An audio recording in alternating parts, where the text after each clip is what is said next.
She was just 50 feet from the front gate. That's what haunts me. It was a warm Tuesday in May, just past 1 in the afternoon. Sunlight on the sidewalk, tulips blooming under Mrs. Hensley's window box, the sound of a screen door creaking shut.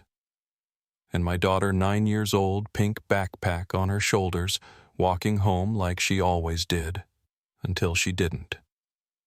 Before I go any further, let me know where you're listening from in the comments and hit like and subscribe if stories like this ever brushed close to your life.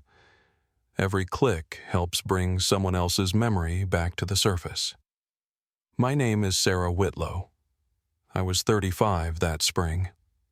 I worked mornings at a diner on Route 47, the kind of place that still served liver and onions on Thursdays and let regulars keep their own coffee mugs behind the counter. My husband, Jake, was between contracts that year doing mostly handyman work around town. And Mia, our girl, she was the kind of kid who named her dolls after animals and insisted on packing her own lunch. We lived on Maple Avenue, small town, eastern Pennsylvania. You probably know the kind, 2-story colonials with weathered porches, wine chimes, mailboxes shaped like birds. People still waved to each other back then. Kids rode bikes without helmets. It was quiet. Safe. That's what we all believed. Every school day was the same. The bus dropped Mia at 1:15. She'd walk from the corner cross in front of Mrs. Hensley's yard, then turn into the Garcia's driveway. Linda Garcia watched her for us until I got off my shift. Same route, same routine, every day. That afternoon, Linda had already set out a plate of crackers and apple juice for her. Mia never showed. The first I heard was a voicemail. Linda's voice steady, but not calm. She said, "Hey Sarah, just checking. Did you get off early today? Mia's not here yet, and I thought maybe..." She trailed off. That was at 1:42 p.m. I remember standing in the diner's walk-in cooler holding a tub of sliced tomatoes and feeling something cold sink straight through my chest. I called home. No answer. I called again. Nothing. By 2:00, I was back on Maple Avenue, still wearing my apron. Linda met me outside, her eyes wide and red. We both looked up the street at once, like maybe she'd just appear, pink backpack pigtails bouncing, holding that beat-up stuffed dog she carried everywhere. But all we saw was the sidewalk. There were no tire tracks, no broken branches, no sound but the birds and the distant buzz of a neighbor's mower. The sun was still out, bright and warm, but the air didn't feel right. And for the first time since she was born, I couldn't say where my daughter was. Linda didn't raise her voice, but I heard the urgency in it as soon as she said my name again. I dropped my purse just inside the front door and ran. By the time I reached the end of our driveway, she was already halfway across the street holding Mia's juice box in one hand, the unopened crackers in the other. Her eyes scanned up and down Maple Avenue, back and forth, like maybe she'd just missed something obvious. But I could tell she already knew. I think we both did. Mrs. Hensley was still outside, standing in her garden hose forgotten at her feet. Her eyes were locked on the corner where the school bus always stopped. She said Mia had waved at her, smiled even. That was the last anyone saw her. I walked that whole stretch myself, sidewalk to sidewalk, while Jake called the school. Linda went inside to check again, even though we knew. There wasn't a single sound on the street except for the distant clatter of a lawn crew somewhere 2 blocks over. It was like time had flattened. When I got back to the house, Mia's bedroom door was wide open. Her bed still messy from that morning, her shoes lined up in pairs beneath the window. Her pajamas from the night before were folded neatly at the foot of her bed. She'd started doing that on her own, proud of growing up. There was a Polaroid of us on her nightstand, one she'd taken herself by accident. The 3 of us blurry and smiling, standing too close. I sat down on the edge of her bed and held that picture until I heard the first knock at the door. Officer Bell was the first one on scene. He asked a few questions. When had I last seen Mia, who usually walked her home, what time the bus arrived. He scribbled down every answer, nodding gently, repeating things back as if trying to will the facts into something useful. Within half an hour, the chief dispatcher had called in a full search. Milfield wasn't a big place, but it was the kind of town where you didn't lose a child and not move heaven and earth. Volunteers started arriving before sunset. Off-duty teachers, church friends, retired men with flashlights and radios. One of the Garcias brought over thermoses of coffee and handed them out like it was snowstorm season. Jake organized routes and section maps on the hood of a squad car, drawing circles in red grease pencil like it meant something. People moved slow and careful heads down flashlights, sweeping in wide arcs. No one said the word abduction, not out loud, but I saw it in every face. They searched the woods behind the elementary school, the drainage ditches off Hillcrest, the trails behind the Methodist church. One neighbor climbed into the culvert beneath Route 11 with a rope tied around his waist. Nothing. Not a backpack, not a shoe, not a single footprint. Detective Karen Collins came that second night. She was calm, firm, mid-40s, with dark hair clipped back and a voice like she didn't scare easy. She didn't say much at first, just asked if she could sit with me while I went over the day again. She didn't take notes, just listened. I told her everything, and when I got to the part where Linda called the house and no one picked up something and her shifted, she asked if anyone had ever made us uncomfortable in the neighborhood, if Mia had mentioned anything strange or had a fight at school. I shook my head. We didn't have enemies. Nothing like that. She was just a kid who liked peanut butter crackers and played with the same doll she'd had since she was 5. But something had happened to her. We all knew it. By the third day, the state police were involved. Helicopters swept low over the tree lines, their blades thudding loud enough to rattle windows. K-9 units came up from Harrisburg. They followed scent trails to nowhere. Some led right up to the intersection near the school, then vanished, like she'd walked off the edge of the world. I remember standing on the porch with a cup of coffee I never drank, watching the early sun glint off a line of parked cruisers. Mrs. Hensley stood in her window that morning with the curtain pinched between 2 fingers, the hose still coiled useless in her yard. Everything about our street felt different. The mailboxes, the sidewalks, even the air. It was like the whole place had been hollowed out. Around day 5, Linda brought over a casserole and couldn't even look me in the eye. She'd started apologizing every time she saw me, even though none of this was her fault. She said something about wishing she'd walked out to meet Mia that day, even though she never had before. Guilt sticks to people in strange ways. Day 8 brought the first break, or what we thought was one. 2 teenage boys came forward, Marcus Chun and his younger brother Tyler. They'd been skateboarding near the elementary school that afternoon. They said they saw a little girl who looked like Mia get into a dark red sedan. Said it had out-of-state plates. Tyler remembered maybe New York. Marcus said the girl didn't seem scared, that she got in like she knew the driver. Detective Collins had them both go over it again separately. Marcus was sure. He described the car's make and the bumper sticker. Said the man driving it waved at her like it was all normal. That changed everything. The search radius expanded fast. Now it wasn't just about Milfield. Road signs went up in 4 counties. Flyers printed with Mia's face and the red backpack we now knew she'd had on. Police units coordinated with highway patrol. Truckers got the word out across state lines. A hotline was opened. Still nothing. No red car spotted. No driver questioned. The tip faded like the others. We couldn't even prove it was her. Maybe it was. Maybe it wasn't. I didn't know what to believe anymore. On the 9th day, Collins sat across from me at the kitchen table and told me something that stuck with me for years. She said, "People don't vanish. They get taken, or they go willingly, but they don't just disappear." Then she looked down at her coffee like she regretted saying it. That night, Jake sat on the porch until almost midnight, watching the end of our street with a flashlight across his knees.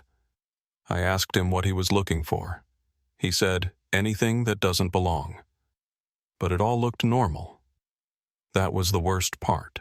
Everything looked normal. They told me not to panic, that sometimes kids wander off and come back on their own, that maybe Mia had gotten distracted, taken a detour to a friend's house, or even gotten upset and decided to cool off somewhere. I remember Detective Collins standing in my kitchen that evening, her voice low and measured, saying they were treating it seriously, but that we needed to keep all possibilities open.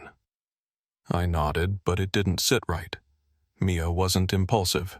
She didn't storm off when she was upset. And she never went anywhere without telling someone. Linda backed me up on that, but it didn't seem to matter. The tone shifted subtly but clearly. A question here. A pause there. Had Mia been upset that morning? Was she close with her stepfather? Had there been any discipline at home? I felt it beginning to turn. One officer asked if she had ever run away before. I asked him how many 9-year-olds he'd known who ran away with a backpack full of school books and a half-eaten sandwich. He didn't answer. Jake noticed it too. One night, after everyone had cleared out, he stood at the sink scrubbing a coffee mug long past clean and said, "They're looking at us now." And he wasn't wrong. They searched the house again. Not just Mia's room this time, but ours too. Closets, drawers, under the bed, even the laundry chute in the hallway. They asked to see our phones. Wanted to know who we'd called, who we hadn't. A detective took Jake aside for a separate conversation that lasted nearly an hour. When he came back in, he didn't say anything. Just sat down at the kitchen table and stared out the window like something had drained out of him. I understood it. They were trying to rule things out.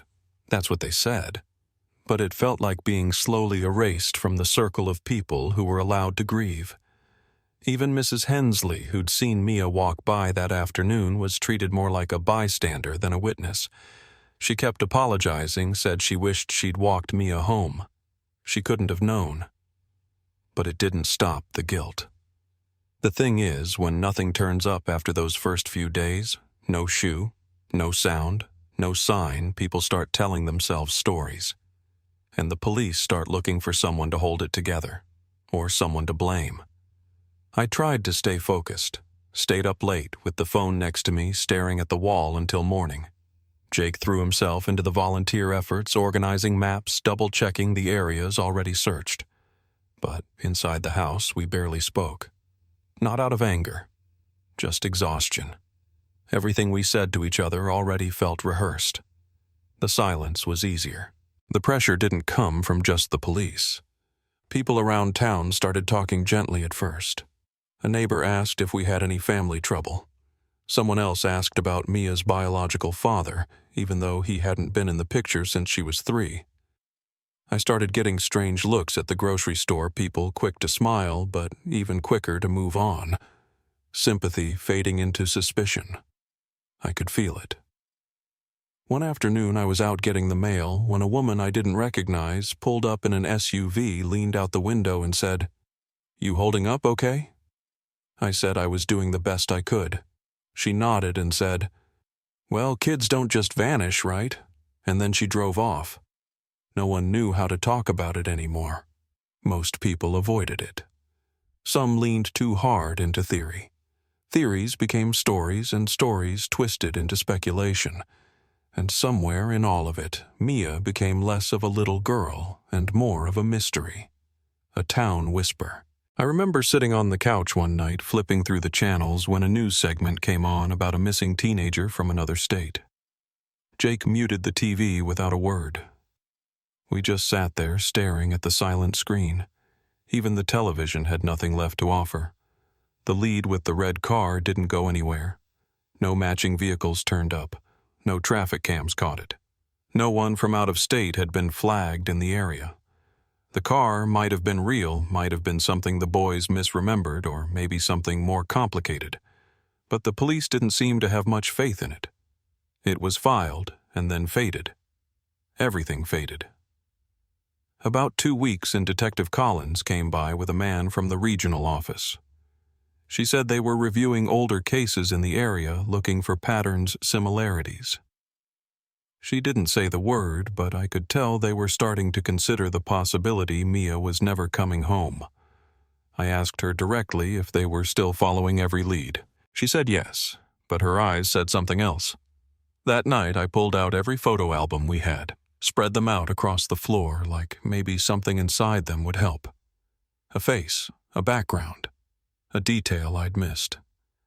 I stayed up until dawn just flipping pages. Some of the corners were starting to curl. I kept thinking, how can a child be so real and full of life one day, and then just become paper the next? When David Morrison's name came up, I didn't know what to think. He lived on the edge of town near the park. Everyone knew him, or at least knew of him. Quiet man, developmentally disabled, kept to himself. I remembered hearing he'd been caught bothering some kids at the playground, but nothing serious had ever come of it. Then suddenly Collins showed up at our door looking like she hadn't slept in days. She said they had a confession. David had told his mother that he'd hurt Mia, that he hadn't meant to, that he just wanted to say sorry for something, but things went wrong. The story didn't make sense to me, but nothing had for weeks. Collins said they were treating it seriously. They had enough to charge him. He was taken into custody, then transferred to a facility for evaluation. Just like that, the case changed. Neighbors started nodding at us again. The calls stopped coming, but so did the stares. People began saying things like, "At least now you'll have closure." I wasn't sure what closure meant. It didn't bring Mia back. It didn't rewind the afternoon. And in quiet moments, something about it didn't feel settled. David's words didn't match the timeline. His mother said he'd gotten confused. But the town needed something. The case file needed an ending. Collins looked tired when the conviction came through. She shook my hand and said we'd done the best we could. But she kept the file, said it was just in case. I didn't know what she meant by that. Not yet, but later I would. Because it wasn't over. Not really. And deep down, I think she knew that too. After the conviction, people stopped asking questions. That's what I noticed first. The whispers died down and the calls stopped coming. The flyers were taken off telephone poles. It was like the whole town exhaled at once and decided it was okay to move on. And maybe they needed to. But I didn't. I still walked Mia's route every afternoon sometimes with my coat half-zipped and her backpack slung over my shoulder like it meant something. I kept telling myself it was for closure or habit or maybe just to keep her close. Jake stopped joining me after a while. He said the walking didn't help and we grieved differently. That was true, but it wasn't the whole of it. Something had cracked between us, soft at first, like the splitting of ice before the thaw. We were still under the same roof, but it started to feel like we were on opposite ends of a sinking boat, both trying to bail water out, just not together. I stopped cooking. He stopped shaving. We said goodnight every night, but not much else. There wasn't a fight.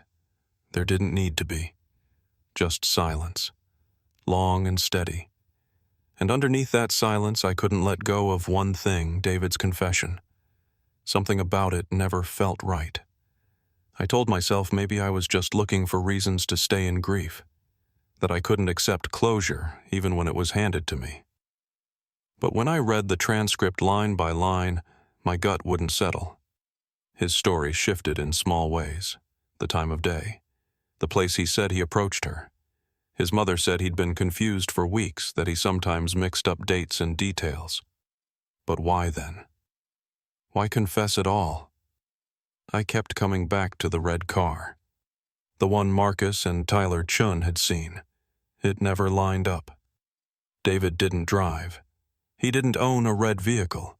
His mother didn't either. And there was nothing in his story about a car or about anyone else. Detective Collins had flagged that too, but when I asked her what it meant, she only said it was a loose thread not enough to unravel the case, but too strange to forget. I could tell it still bothered her.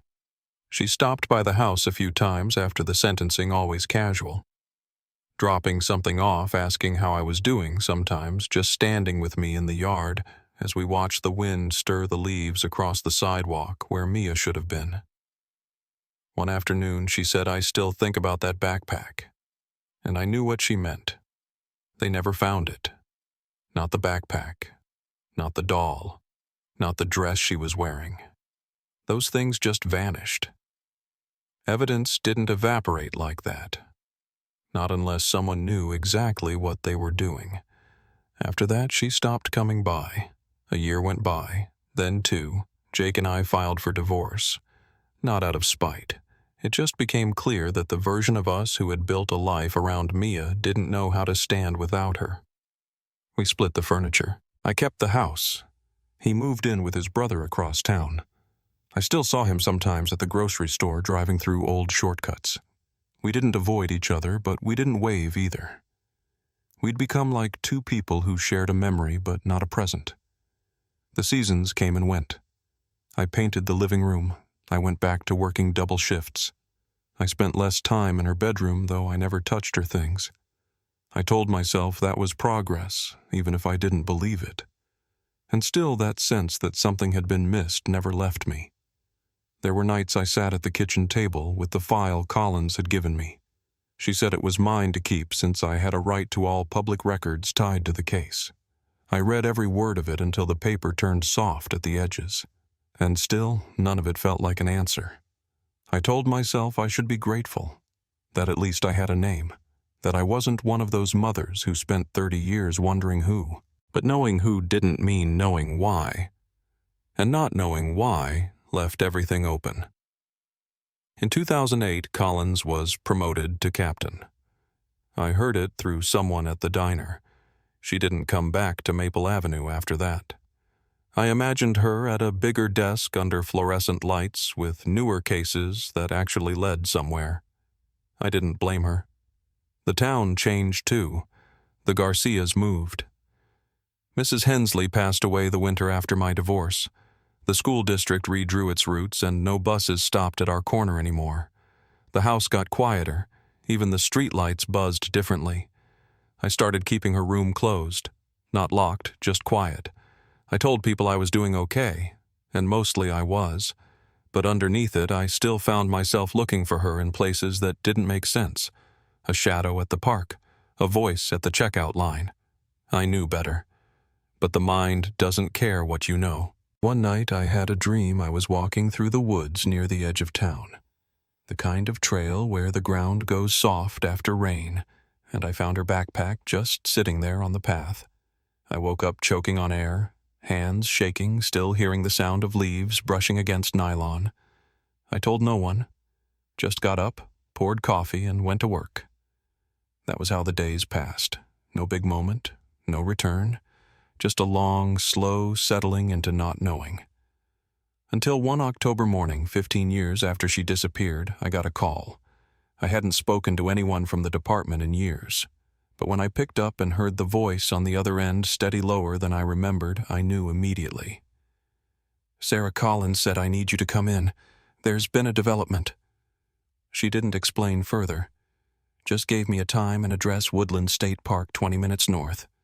The same direction the dogs had followed all those years ago. I didn't ask questions. I just grabbed my keys and drove. The roads hadn't changed much. The trees were full and brittle the way they get before the first frost. At the ranger station, I met Collins on the steps. She looked older, but not different. Still had that sharpness behind the eyes. She said a mushroom hunter had found something near one of the less used trails. Something partially buried. A backpack, a piece of cloth, something else too. My legs went hollow. Collins didn't have to say more. I knew. Even before I saw it, even before they confirmed it, I knew. And just like that, everything came back. The silence, the questions, the parts that never fit. Because now there was something else to answer something that didn't match the confession. Something that proved what I'd feared all along. David hadn't told the whole story, and maybe he hadn't told it at all. The trail was damp from rain the night before. leaves pressed into the soft dirt like old stamps, their colors dulled, edges torn. I stood with Collins just off the main loop, a few steps into the underbrush, where the ground sloped shallowly toward the creek. A ranger had flagged the site with orange ribbon, low discreet. There was no crowd, no flashing lights, just quiet, methodical work. They'd already lifted the backpack. It was faded dirt-caked the pink, dulled nearly to beige. But I knew it was hers. The stitching on the side pocket was coming loose, same as it had been that spring. The zipper was still stuck halfway. A piece of fabric, part of a sleeve maybe, had been found nearby along with something smaller. It wasn't until they held it out carefully in gloved hands that I understood. Sarah. Her doll. Blonde hair still curled at the ends. The plastic had held up surprisingly well. The left arm was missing. I felt myself sway. Collins steadied me, no words. The medical examiner confirmed the rest that afternoon. The remains were partial but consistent. A child's. A girl's. DNA left no question. Mia had been found. But not in the way anyone had hoped, and not where David Morrison had said. He'd confessed to leaving her body near the playground in a wooded patch that had been cleared years ago. But this was 15 miles away. An area that had been searched, yes, but not thoroughly. The terrain back then was denser, full of undergrowth and brush. It was plausible. That's what Collins said. Plausible, but not right. I kept thinking about how close it was. 15 miles. We used to drive past those woods on the way to her pediatrician. I'd pointed out deer there once, and she'd asked if they had names. That night back home, I sat on the floor of her bedroom for the first time in years. I took the file back out, spread it across the bedspread like a map I didn't know how to read. Collins called the next morning. Her voice was different now, more clipped, focused. She said they'd begun comparing site evidence with the original statements, trying to square timelines. I asked what she meant. She paused, then said it outright. Sarah, the burial site doesn't match David's story. Not in location, not in condition, not in cause. It was a shock, but it wasn't. Somewhere in me, I'd known. The idea that he'd walked Mia that far alone through terrain like that with no car, no plan, and managed to bury her undetected, it never made sense. Especially not when he was known to struggle with navigation even around his own block. They brought in forensic analysts. The grave was shallow but clean. Tools had been used, something sharper than hands, something deliberate. The soil showed signs of being disturbed that same week in 2001. There were no markers, no evidence of return, which meant she had likely been buried not long after she vanished, and the area hadn't been touched since. But something else came up too. DNA. A partial profile from a second individual. Male. Not David, and not in the system. Collins explained how degraded samples worked, how soil and time could erode clarity. But what they had was enough to know this someone else had been there, someone unaccounted for. I asked her about the red car again, the one Marcus Chun and his brother had mentioned. She was quiet for a second, then said, "We're re-interviewing everyone, starting with old witnesses. It's all back in motion now." That phrase stayed with me. Back in motion. Like the wheels had never really stopped turning, they'd just slowed to almost nothing. The next week, Collins came to my door with 2 younger detectives. They asked if I remembered anything unusual about Marcus. I didn't, not really. He'd been 16 when Mia disappeared. Quiet. His brother Tyler had always done most of the talking. I remembered Marcus mostly as a blur in the background, standing a step behind, nodding while the younger one gave his account. But something new had come up. That second DNA profile, whoever it belonged to, was connected to Marcus. Not through family, but directly. The sample matched his own. They found it from archived medical records, then cross-verified it with a DNA sample from the original tip file. He'd died in a car accident 5 years earlier. Single-vehicle crash outside Allentown. No foul play, no surviving passengers. But now he was back in the middle of it. The boy who'd claimed to see Mia get into a red car might have been the one she got in with. And just like that, the story flipped. They pulled his original statement and read through it again line by line. Collins pointed out the detail about the bumper sticker, the missing hubcap. She said, "It was almost too specific, like he wanted us to stop looking anywhere else." I asked if he'd ever been considered a suspect. She shook her head. He was just a kid, and he came forward. That counted for a lot. They talked to Tyler next. He was in his 30s now, married with 2 kids living out of state. He came in voluntarily, sat down across from Collins, and this time his voice was different, less sure. He said he'd never seen the red car, that Marcus had told him what to say, that he'd believed him. But even back then, something felt wrong. Tyler said his brother scared him sometimes, that he had moods, that when Mia's face started showing up on TV, Marcus had gotten quiet, withdrawn, that he'd once made a comment, something about people not knowing what kids need to be taught. I sat with that for a long time. The idea that someone who'd inserted themselves into the search might have been the one we were searching for. That maybe all these years the answer had been sitting in the room with us. The second DNA profile was still a mystery. Not Tyler, not Jake, not anyone in the original files. They were widening the net now, pulling names from yearbooks, employment rosters, even checking driver's licenses from the time to see who Marcus might have known. They found out he'd worked a summer job the year before Mia vanished. A day camp. Local, but with staff from surrounding counties. No reports of incidents, but one counselor had left mid-season without explanation. A man named Kyle Morrison.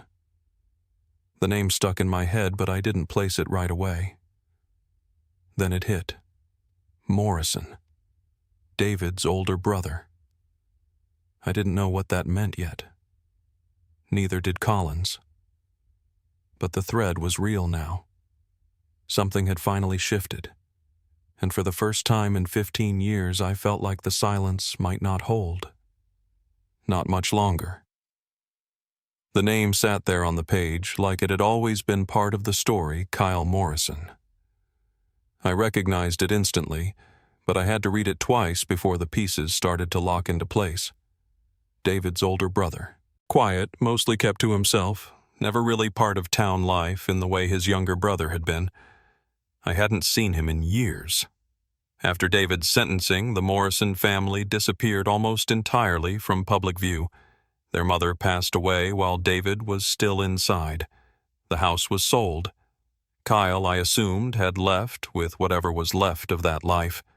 But now he was back in the file, circled in pen and flagged with a yellow tab tied to Marcus Chun through an old summer job neither of them had mentioned before an outdoor day camp run out of the old Lutheran church property just past the county line. Collins found the record buried in staff logs. Nothing serious. No reported incidents. No formal complaints. Just a single note that Kyle had left the position halfway through the season. The reason column was blank. That was enough for Collins to make a call. She tracked him to Ohio. He'd been pulled over for speeding just outside Columbus, and when the officer ran his name, it flagged the Thompson case. That's how the connection surfaced. When she told me she was going out there to speak with him, I asked if I could come. She said no. Said it needed to be handled right. Legally. Carefully. I understood, but I didn't like it. For a few days, I waited without news. I tried not to dwell, but I kept thinking of all the times David's name had come up over and over, while Kyle's had vanished like fog lifting off a lake. A sibling is not a stranger. That thought stuck with me. Whatever you know about someone close to you, whatever you carry silently, it doesn't just disappear. Collins called on a Friday. She said Kyle had agreed to speak voluntarily, no lawyers, no stall tactics. She said he looked worn down. Not just older, but tired in a deeper way. She didn't explain what that meant until the next morning. Kyle had confessed. It came slowly in pieces, like someone finally letting go of something he'd carried for too long. He said Marcus had reached out to him the week before Mia disappeared, said he wanted help with something. Not to hurt her, just to scare her. Teach her a lesson, was how Kyle put it. It was something Marcus claimed his own parents had done to him once, set up a fake scenario where a stranger approached him to make a point about danger. Kyle said Marcus had always been strange about that kind of thing, always talked about fear like it was a tool, but Kyle went along with it. He said Marcus made it sound like it would be harmless, that she'd be gone an hour, maybe 2, and they'd explain everything afterward. I sat at my kitchen table for a long time after Collins finished telling me that. She said Kyle's voice broke when he talked about the moment in the woods, how Mia had started to cry calling for her mom, how Marcus got irritated, how his voice changed. He told Kyle she was too loud, that she was going to get them in trouble. And then something happened, something Kyle wouldn't describe. Only that 1 minute she was standing there, and the next, she wasn't. And after that he panicked. He said he helped bury her, not because he wanted to, because he didn't know what else to do. I asked Collins if he said anything about David. She said yes. Kyle admitted they'd both known David was vulnerable, that David had already been struggling. He said that when the story came out, when David was arrested and charged, he nearly came forward, but Marcus convinced him not to. Said David would be better off in a facility than in prison, that maybe he'd get help. And so they let it happen. Let him carry it. Let a man who wasn't capable of understanding what was happening believe he had done something unspeakable. And all that time the real story stayed buried with Mia. I don't know what I felt hearing all that. Rage, numbness, relief maybe. Numbness, relief. A kind of grief that had matured into something colder over the years. Collins said the confession had been recorded, that charges would be considered, that finally, we might have the truth. But when I asked if it was over, she hesitated. She said Kyle's attorney was already filing motions, that he was claiming coercion, that Kyle had been questioned too long without proper breaks and had agreed to things he didn't fully understand, that the DNA evidence while present couldn't definitively place him at the scene without contamination concerns. The same arguments that had unraveled David's case now hovered over this one. And still I believed him. I believed Kyle because his story made sense in all the ways David's never had. The location, the timing, the way she was buried, the way everything had gone silent so quickly, so cleanly. Kyle had known, and Kyle had helped. But believing and proving are two different things. That's what Collins reminded me. The DA would have to decide whether to move forward, and defense attorneys know how to dismantle old confessions, especially when the person offering them has spent nearly 2 decades trying to forget. I asked Collins if she thought he'd get away with it. She didn't answer, just looked down at her notes. Then she said, "He said one more thing." I waited. She pulled out a printed page. It was a written statement. At the bottom, a signature, Kyle Morrison. She read the last sentence aloud. I thought it was over when Marcus died. I told myself it died with him, but it didn't. It sat in the room with me every day, and when they found her, I knew I couldn't lie to her memory anymore. That line stayed with me, not because it brought comfort, but because it told me that truth has weight, and that even those who try to bury it eventually feel its hand on their shoulder. But the weight of truth doesn't always bring justice, and that part I was beginning to understand might still be out of reach. The retraction came less than 3 weeks after the confession. It was quiet at first, just a motion filed through Kyle's attorney's office claiming procedural concerns and improper detainment during the interview. Then came the press release. My client was held for over 12 hours, without rest food or legal counsel, it read. Under those conditions, anyone could be led to say things that aren't entirely accurate. I didn't need to read between the lines. The implication was clear. Kyle was taking it back. Collins called me the same afternoon the papers were filed. She didn't sound surprised, just tired. She said the recording of the confession was still intact, but it wouldn't hold without corroborating evidence. Not in court, not with the timing, not with that much room for doubt. I didn't say anything for a while. I just looked out the kitchen window at the corner where Mia had last been seen, now cracked and uneven from frost. Collins said she'd understand if I wanted to come in and listen to the tape. I told her I'd already heard enough. The story Kyle had told, that part was real. I knew it in the way a mother knows the moment her child is truly gone. But legal truth is different. It has rules, thresholds. It depends on what can be proven, not what can be known. The following week, the district attorney's office issued a formal statement. In light of the retracted confession and inconclusive physical evidence, it said we are unable to proceed with charges at this time. I read that line twice. Then I folded the letter and placed it on the bookshelf between Mia's photo albums where the paper wouldn't yellow from light. Later, when I spoke with Collins in person, she told me the forensic results from the burial site had been reviewed again. The DNA linking Kyle to the scene still held, but the chain of custody on the sample had been challenged. There were enough questions raised by the defense about storage degradation, potential transfer, that the DA believed it wouldn't survive in front of a jury. There was no murder weapon, no fingerprints, no eyewitness, no surveillance footage, no trail of digital messages. Just a confession now claimed to be false, and a name that had only emerged after more than a decade of silence. Marcus was dead. Kyle had withdrawn. And David, he was free, but hollowed out. I saw him once after the case was dropped. He was sitting alone outside the pharmacy on East Main, staring at the pavement like it owed him something. I didn't approach him. I didn't have the right. But I watched him for a minute before I turned back to my car.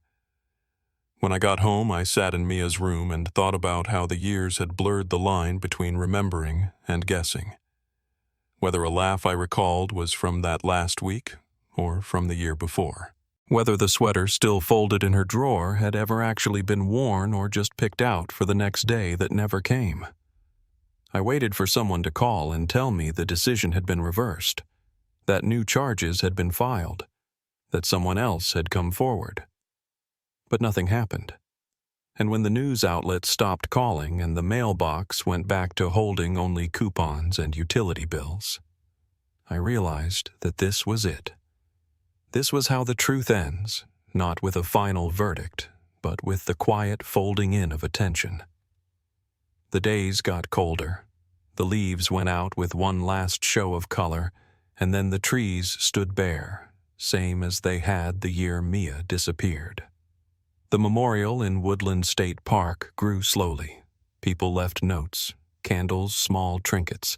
Sometimes I'd find a ribbon tied around the trunk of the nearest tree or a weathered photo tucked beneath a stone. I started visiting once a month, never with ceremony, just a walk, a few words, a way of keeping the silence from turning into forgetting. Jake and I spoke again that winter. Not much, just coffee on a Sunday afternoon. We didn't talk about Kyle, or Marcus, or what the case had become. We talked about Mia, about the way she used to tie her shoelaces into double knots so tight we had to use scissors to get them off, about how she used to name the mailboxes on our block like they were part of her neighborhood crew. There was something healing in that. Not closure, just warmth returning to frozen ground. Collins retired not long after. She stopped by the house once unannounced. She brought an envelope with a few of the photographs from the scene, the ones the department had cleared for release. She said she thought I had a right to them. I asked her if she believed Kyle had lied when he retracted his statement. She looked at me quiet for a moment, then said, "I think some people spend so long running from what they did that they start to believe the version that hurts less. That was all." She left not long after, and I haven't heard from her since. Mia would have been 32 this year. I sometimes imagine what her life might have looked like, where she would have gone, what she might have studied if she would have had her father's eyes or my hands. But those thoughts come less often now. Not because I've let go, but because I've learned to hold them differently. The truth we got was partial, incomplete. It came in a voice that couldn't be held up in court, and in evidence that fell apart the longer it sat untouched. But that doesn't mean it wasn't real. The weight of what was done doesn't disappear just because it can't be prosecuted. The harm remains. So do the questions. And sometimes the questions are the only thing keeping the memory alive. Collins used to say that some cases don't close, they just stop moving. And maybe she was right. But I still believe the truth leaves traces. Even if the law can't hold them, even if time wears them thin. And I believe one of those traces is still out there. Something not yet uncovered. Something that won't stay buried. In 2024, 23 years after Mia's disappearance, I filed a civil suit against Kyle Morrison. I knew what the lawyers would say before they said it, that the case had no guarantee that I'd be risking years of litigation for an outcome that might carry no weight in the eyes of the law. But I wasn't asking the law to fix what it never finished. I just wanted the truth, or at the very least, the chance to say aloud what everyone else had quietly decided to live with. The paperwork took weeks. I sat at my dining table filling out forms with checkboxes that didn't feel made for a case like ours, boxes for damages for intent for named defendants. I remember stopping more than once, just holding the pen and staring at the line where they asked me to describe emotional impact in measurable terms. How do you measure 2 decades of silence, of birthdays marked by candles? No one blew out. I wrote one sentence. He lied, and it cost my family everything. When the court date was announced, I didn't tell many people. Jake knew. A few close friends. Most of the neighbors who had been around back then were gone now. New families had moved in, unfamiliar with the cracks running under the surface of Maple Avenue.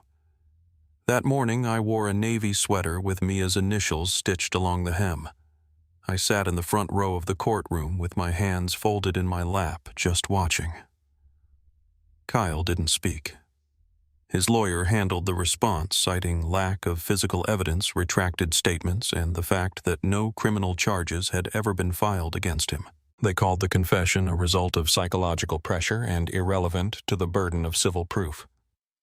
They said my grief, while tragic, did not constitute proof of wrongdoing.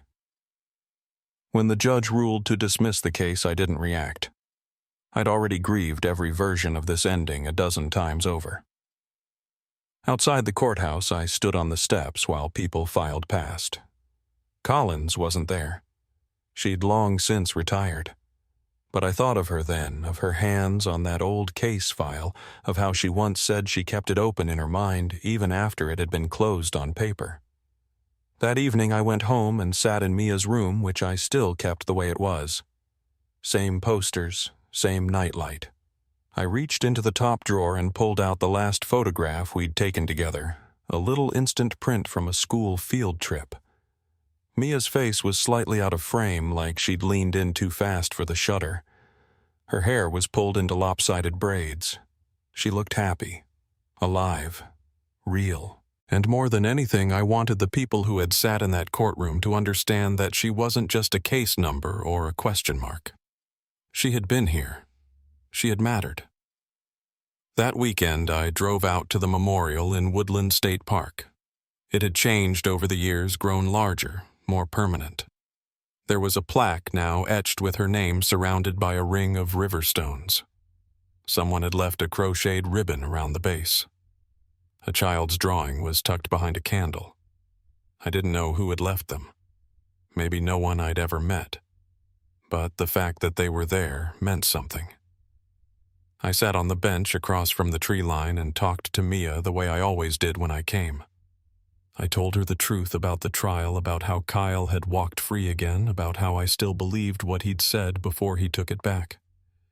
I told her I hadn't stopped, and I wouldn't. Not for a ruling, not for a judge, not for the people who wanted the story to end because it had gone on too long. Afterward, I took a short walk through the trail. There was a breeze that day, just enough to stir the leaves. I don't know why, but I thought of Marcus. I pictured him standing at the edge of the woods all those years ago, convincing himself it was just a scare tactic, that it wasn't real, that he could walk away from it without leaving a trail. But the truth doesn't always stay buried. Not forever. Sometimes it rises up in fragments, a backpack in the dirt, a thread of DNA, a line in a forgotten job file.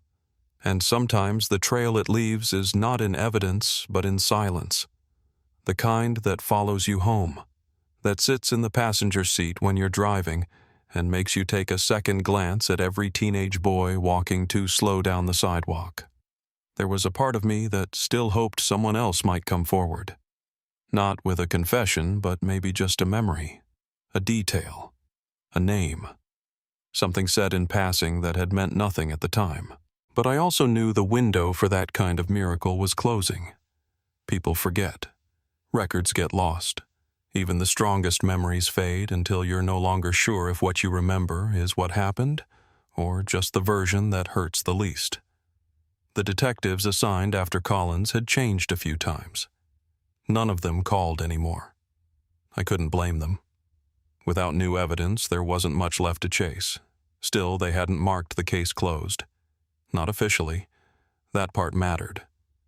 A few days later, I got a letter in the mail. No return address.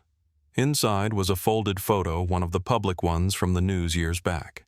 Mia in her second-grade school picture. Taped to the back was a yellow Post-it note. It said, "I remember her. I always have." No signature, no date, no explanation. Just those 8 words. I turned the envelope over again, checked the postmark. It had come from a town I didn't recognize 3 counties away. It might have been a hoax, might have been nothing, but I still have it. Folded neatly, tucked inside the same drawer that holds her drawings, her notes, her bracelets. It's not proof, not in any legal sense, but it was something, a ripple in the still water. And it told me maybe I wasn't the only one who hadn't let go. Sometimes when I close my eyes, I still see her on the sidewalk. Pink backpack, light in her step. A little girl just trying to get home. That's the image I've held on to all these years. Not what came after. Not what the case became, but that last moment of her just being a child, untouched by the storm that was waiting around the corner. After the letter came, I didn't chase it down. I let it sit. Not because I didn't want answers, but because I'd learned that some answers don't come when you ask. They come when you're quiet long enough to notice what hasn't left. That note, those 8 words, they didn't give me a name, but they gave me something I hadn't had in a long time. A sign that someone else remembered too. That the story hadn't faded for everyone. Jake and I talk more now, not often, but enough. We share holidays sometimes just a phone call. There's a comfort in knowing we're the only 2 people who remember every corner of that year the way it really was. No explanations needed, no smoothing of the edges. He's older now. So am I. We carry Mia between us still, but in a gentler way than before. Some grief gets louder over time. Ours softened.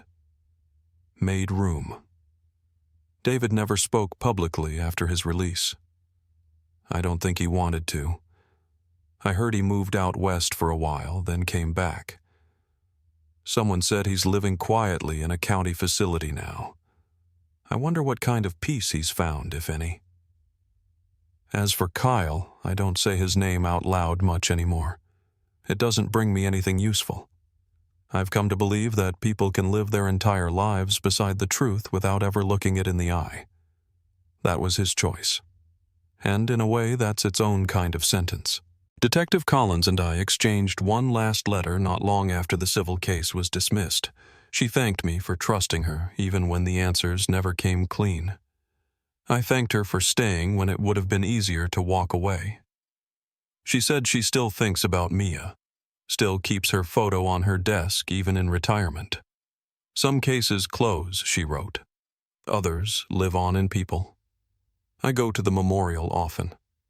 Sometimes there are new flowers. Sometimes there's nothing but the breeze and the trees and that quiet stillness that wraps around the edge of the park. I sit on the bench and tell her about the world. What's changed, what hasn't. How the sun still falls through the same trees that once kept her hidden. Mia would be grown now. Maybe with a family. Maybe traveling the world. Maybe sitting across from me at a kitchen table, coffee in hand. I think about that sometimes. Not to make myself hurt, but to remind myself of how much there was to lose. She was never just a headline or a case file. She was my daughter. And that will always be true no matter how much time has passed. If you've made it to the end of this story, thank you for listening, for holding space, for remembering. If it stayed with you, I hope you'll share it so her name keeps moving, even when everything else goes quiet. Some stories are unfinished, but that doesn't mean they're forgotten, and Mia Whitlow should never be.